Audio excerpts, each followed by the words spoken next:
Hello everyone, आज का topic है Coulomb's law from current electricity जो मैंने स्टार्ट किया था। इससे पहले अगर आपने चार्ज की वीडियो नहीं देखी है, what is charge, what are the type of charge, तो प्लीज़ वो वीडियो देखें एंड देन इसे यहाँ पे आए। ओके, कूलम्स लॉ, ठीक है।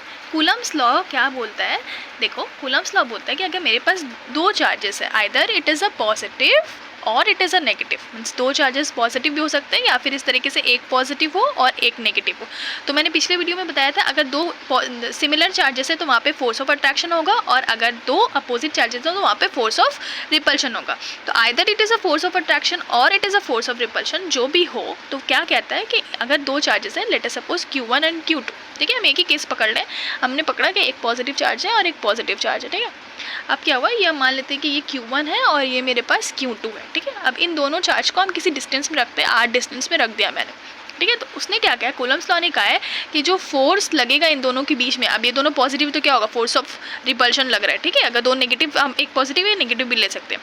तो यहाँ जो फोर्स ऑफ रिपल्शन है वो डायरेक्टली प्रोपोर्शन होता है प्रोडक्ट ऑफ द चार्जेस के, किसके, प्रोडक्ट ऑफ द चार्जेस के। सेकेंड, उसने बोला कि यही फोर्स जो है वो इन्वर्सली प्रोपोर्शन होता है square of the distance between them. अब इसको आराम से समझते हैं, ठीक है। देखिए मेरे पास दो पॉजिटिव चार्जेस है, मतलब मेरे पास फोर्स ऑफ तुम्हारा क्या होगा, रिपल्शन होगा। देखो ये वाला जो स्टेटमेंट है यहाँ पे मैंने लिखा है, it states that the force of attraction और force of repulsion is directly proportion to the product of charges. देखिए प्रोडक्ट ऑफ चार्जेस के directly proportion and inversely proportion to the square of distance between, inversely proportion to the square of distance between them.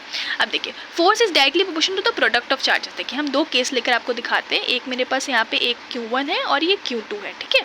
ये मान लेते हैं 2 coulomb का charge है और ये 3 कूलम का चार्ज है। अच्छा, कूलम से याद आया, देखिए पहले आपको जानना होगा यूनिट ऑफ चार्ज।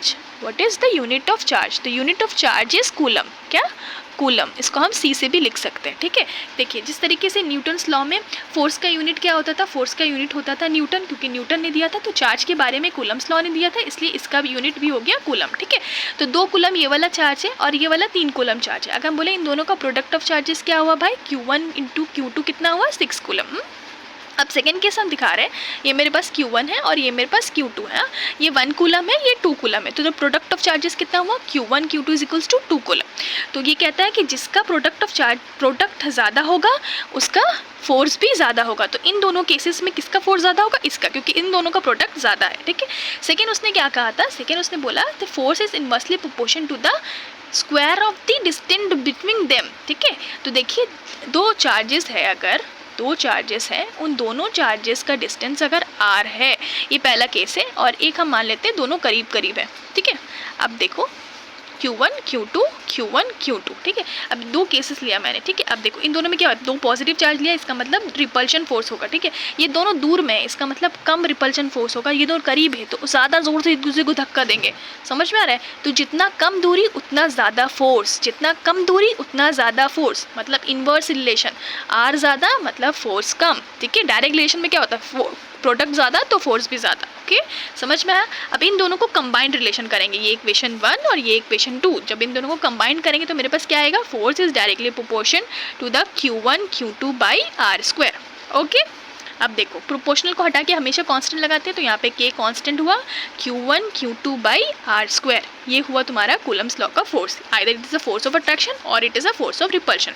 यहाँ पे जो K कांस्टेंट है इसका वैल्यू आपको याद रखना होगा, 9 × 10⁹ न्यूटन मीटर स्क्वायर कूलम का पावर -2, ठीक है।